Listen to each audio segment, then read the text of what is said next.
Getting a job in the game development industry is just the beginning of your career. In today's volatile industry, you need more than just a position, you need a plan. With layoffs, industry changes and switching interests, it is more important than ever to have a clear direction to go. Because honestly, the game development industry is facing its worst stage. Every day more developers are finding themselves without a salary, a job, and a clear direction to go now. That's why I think it's super important for you to know why it's crucial to have a career plan, what you should focus on when creating it, and how to actually work towards it. Because sadly, being laid off myself had made me realize how crucial it is to know where to go next. And after spending a stupid amount of hours thinking about it and journaling, I've realized that it's all about focusing on the right things, even if they are not obvious at first sight.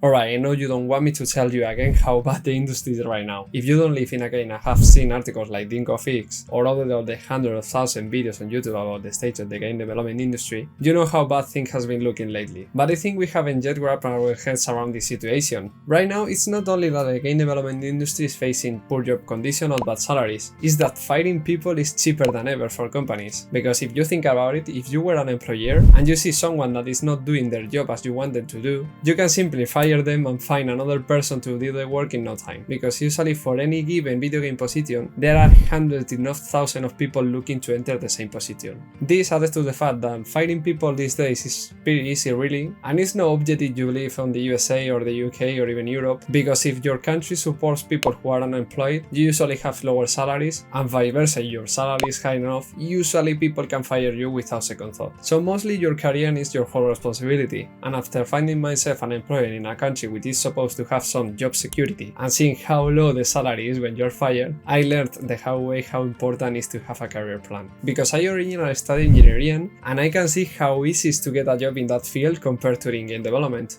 Because on the engineering field the opposite is true, there are so much positions for sadly the workforce, so you don't really have to stand out in the crowd. In contrast, in game development it's crucial that you differentiate yourself from the rest to get a job, and I think the only two ways to do that is to either be the best, which is pretty difficult, or be different.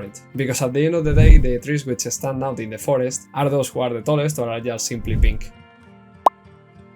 The very first concept to think about on your career plan is the 5-bucket schema from Steven Bartlett. Steven is the author of the famous podcast The Diary of a CEO, and he talks about how the professional value of our careers can be divided in 5 buckets, which are what you know, your knowledge, your skills, i.e. what you can do, your network, the people you know, your resources like your money, and finally the reputation, i.e. what other people know you for. The idea here is to know which buckets do you want to fill first, and I'll advise you to be the skills and knowledge ones, because those two are the only ones that can never be taken from you, even if you are fired. But let's say you already have those buckets sufficiently filled. Now you have to think about what you value most on your career, because maybe you value a lot meeting other people, because it's just fun for you, or maybe it's an opportunity for your side hustle, or maybe your job is simply the way you earn money and you want to earn as much of it as you can. The idea is to take conscious decisions about the things you do in your career and not let life decide for you, because if you don't take a decision, someone else will take it for you, and not planning is still planning. Personally, the way I discovered what I value most in my career was through journaling. This is a practice I've been doing consistently for over 3 years, discovering that things that value a lot in my career are tranquility and freedom. So now when I look at other jobs and I look at my 5 buckets, I can take into account the effort it will require to fill some buckets or take a job position and the relation of that decision with my values. And if maybe earning a lot of money more in my job requires me to give up freedom over how I tackle these tasks, maybe it's not a worth trade-off for me. But if you are someone who values, I don't know, challenges for example,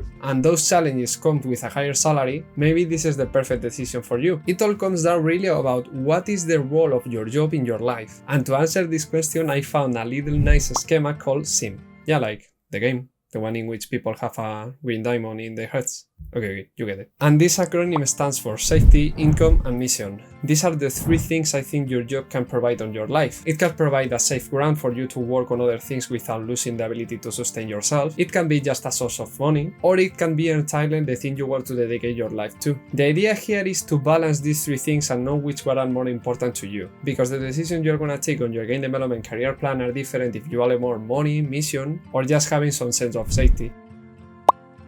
Okay, so the way I see it, there are two paths you can follow in your career. You can either follow the default path, study a career, get an 8 to 5, and then climb the corporate ladder as you go. And this is not a bad option at all, it's the one I follow. You just need to think about what you want to accomplish in the future, because as someone famous, which I don't remember the name right now, said, you can do anything you want, but not everything you want, because time is the only non-renewable, most precious source we have. And one way I like to think about my goals in the future is to think about them and then work backwards to find the habits I need to build to get to that position. Let's say you think about your career in 10 years from now, and you think in which position you would like to be. This usually will make you ask yourself if you want to go to a more seniority level or a leadership position, which if you go backwards to your current position, will force you to decide whether to learn new technologies or more soft skills, all with the end in mind of ending in the position you want to be in 10 years from now. In contrast, if you don't want to follow the default path, you can always try the pathless path, which, as Paul Miller said in his book, the goal is not to find a job, money, or any other metric. It's to actively and consciously look for the work you want to keep doing, experimenting with different types of work, and once you find something worthwhile, work backwards to build a life around the possibility of continuing to do it. This is a totally different view from the default path. In this path, one year you are working as a programmer, and the next year you are a freelance producer, all ending up in you being a community manager, and not worrying too much in the process if you're gonna get this position or the other one. The catch here, of course, is that this path is so much uncertain, and you have to live with it and irregular income, in which you don't know when or if you are gonna be able to get the next job. Something that it's exciting for some people, including myself, but of course make you question how you're gonna get money for the next month. So a little bit of financial planning is also required in this step. If you've read The Psychology of Money, you know how important it is to plan your finances, especially in the grand scheme of your career, and specifically to what happens if you lose your job, because as Morgan Housel said himself, the most important part of planning is planning on your plan not going according to plan. And this is not even a big of a heavy lift, because you just want to think about how your finances will be 5 years from now or 10 years from now. Not how much you want to earn, but how much does your desired lifestyle cost, and how risk tolerant you are regarding that lifestyle.